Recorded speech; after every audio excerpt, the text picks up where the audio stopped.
Assalamualaikum, kembali lagi. Sekarang kita bahas Timnas Indonesia U23 berhasil lolos ke putaran final Piala Asia U23 setelah menang di dua pertandingan kualifikasi Piala Asia U23 menghadapi Cina Taipei dan Turkmenistan U23. Ya, gagalnya timnas Indonesia di Piala AFF kemarin tidak berhasil juara bisa buat evaluasi bagi Sintayong. Terus di dua peran kali ini timnas Indonesia bisa memenangkan dua pertandingan, bisa sapu bersih pertandingan. Ya, ini sangat bagus bagi timnas Indonesia dan ini sejarah bagi timnas Indonesia U23 karena ini untuk pertama kalinya timnas Indonesia U23 lolos di putaran final Piala Asia U23. Sebelumnya kan ya belum pernah ya nggak tahu mungkin dulu pernah atau tidak, tapi setahu saya timnas Indonesia U23 itu belum pernah lolos ke putaran final Piala Asia. Ini sejarah dan juga sejarah bagi Sintayong karena dia tuh bisa meloloskan tiga timnas kelompok umur. Yang pertama senior, kedua U23 dan ketiga itu U20. Maaf. Dan secara permainan dari timnas Indonesia di kualifikasi ini pertama menghadapi Cina Taipei, secara permainan memang timnas Indonesia itu secara kualitas pemain memang bagus, lebih bagus dibanding Cina Taipei dan berhasil menang dengan skor telak 9-0. Terbukti dari segi finishing dari timnas Indonesia sudah diperbaiki oleh Sintayong. Ya, di AFF kan terlalu banyak membuang-buang peluang dan di pertandingan kualifikasi timnas Indonesia tidak menyia-nyiakan peluang ya, walaupun ada beberapa peluang yang tidak bisa dimanfaatkan, tetapi selebihnya itu bisa memanfaatkan peluang dan bisa mencetak 9 gol, bahkan hampir 10 kalau Rafael Struijk nggak gagal mencetak penalti. Dan kita bahas di pertandingan tadi, di pertandingan kedua menghadapi Turkmenistan menang dengan skor 2-0. Secara permainan dari timnas Indonesia lebih bagus dibanding Turkmenistan, ya wajar lah. Kualitas pemain dari timnas Indonesia di kualifikasi ini memang sangat luar biasa. Bahkan di starting line up itu mayoritas pemain dari timnas Indonesia U23 ini kan pemain senior.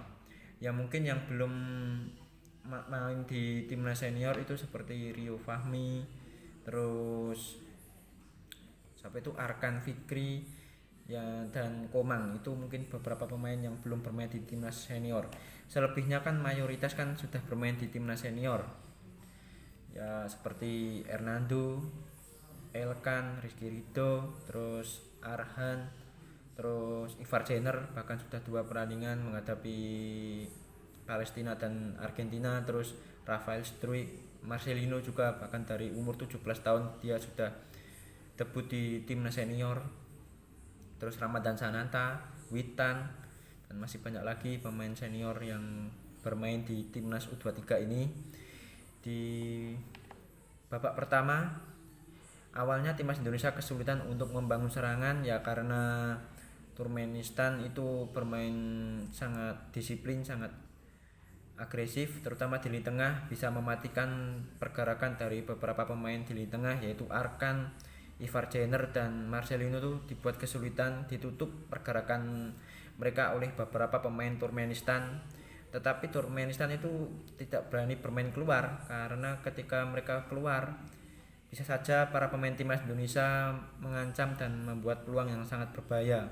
Sehingga mereka tidak ada pilihan lagi, lebih bermain agak bertahan, bermain agak menunggu serangan balik, dan terbukti tadi ada beberapa serangan balik di babak pertama, tetapi untung saja para barisan pemain bertahan dari timnas Indonesia seperti Elkan Bagot, Komang dan Rizky Ridho bermain sangat luar biasa, sangat kompak di lini tengah sehingga bisa menyulitkan barisan penyerang dari timnas Turkmenistan.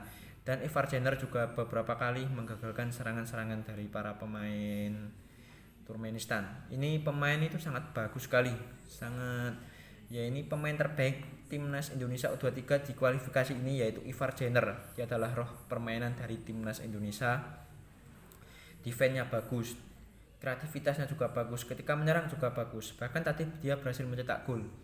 Dan timnas Indonesia memasuki menit 20 menit ke atas baru bisa bermain lebih leluasa, baru bisa keluar dari para tekanan pemain Turkmenistan di lini tengah tadi. Terbukti serangan dari timnas Indonesia sudah mulai cair dan ada beberapa peluang juga yang hampir saja gol dari Rafael Struijk, Ilkan Bagot melalui operan dari Arhan ya, tapi sayang sekali karena rapatnya barisan pertahanan dari Turkmenistan sehingga sangat kesulitan. Dan di akhir babak kedua maksudnya pertama, Ivar Jenner membuat keputusan yang sangat luar biasa ya, ketika para pemain tim Indonesia kesulitan untuk masuk ke pertahanan lawan, langsung dia melakukan tendangan jarak jauh dan bisa mencetak gol ya, walaupun ada bola deflect, tetapi itu keputusan yang sangat luar biasa dari Ivar Jenner. Setelah gol itu timnas Indonesia lebih menguasai permainan dari timnas Turkmenistan, sangat kesulitan dan beberapa juga ada peluang. Dan memasuki babak kedua, Turkmenistan agak agresif, dia mungkin berusaha untuk mencetak gol ya, tetapi sangat sulit karena barisan pemain timnas Indonesia itu sangat luar biasa secara permainan, berhasil menggagalkan beberapa serangan dari Turkmenistan. Timnas Indonesia di babak kedua juga mendapatkan beberapa peluang ya, tapi baru memasuki akhir babak kedua baru bisa mencetak gol melalui Arhan, yaitu proses golnya juga sangat luar biasa, kerjasama antar tim, dan Arhan berhasil mencetak gol ya. Ini saya sangat respect dengan seluruh pemain timnas Indonesia dan jajaran pelatih juga sudah bekerja keras. Sintayong sudah bolak-balik, kalau nggak salah itu di FIFA Matchday itu dia tuh sudah mendampingi timnas senior, terus setelah itu langsung ke Solo. Ini pelatih yang sangat luar biasa, saya sangat respect sekali. Bahkan saya kalau suruh bolak-balik juga sangat lelah, dan Sintayong tidak ada lelahnya sama sekali, walaupun lelah secara fisik tetapi hatinya tidak ya. Saya sangat respect, orang yang bukan orang Indonesia saja bekerja sangat totalitas sekali untuk timnas Indonesia. Ini pelatih yang banyak dibenci ya, saya sangat heran kenapa pelatih sebagus ini bisa dibenci ya. Mungkin karena Sintayong memanggil pemain diaspora atau belum juara AFF, atau nggak bisa nitip pemain ya, kok sampai dibenci ya, nggak tahulah seperti gimana kenapa bisa dibenci. Bahwa Sintayong sebenarnya pelatih yang sangat luar biasa. Saya tuh bilang Sintayong pelatih luar biasa bukan karena lolos Piala Asia ya, karena apa yang dilakukan, apa yang dikerjakan oleh Sintayong itu sudah bagus. Dari menu latihan dia sudah bisa mengangkat fisik dari para pemain timnas Indonesia, bahkan mayoritas pemain timnas Indonesia sekarang itu badannya kekar-kekar dan tinggi-tinggi. Kita tidak bisa bilang pemain U23 lah, pemain diaspora lah, yang pemain lokal aja sudah tinggi-tinggi posturnya. Dan Sintayong sudah membuat perubahan, bisa meloloskan 3 timnas sekaligus, yaitu senior, U23 dan U20 ya. Ini sangat bagus ya, mudah-mudahan nanti di pertandingan selanjutnya, yaitu di Piala Asia U23, timnas Indonesia bisa menyelesaikan target ya. Target dari PSSI kan bisa lolos ke Olimpiade ya, mudah-mudahan bisa tercapai, timnas Indonesia bisa mendapatkan yang terbaik.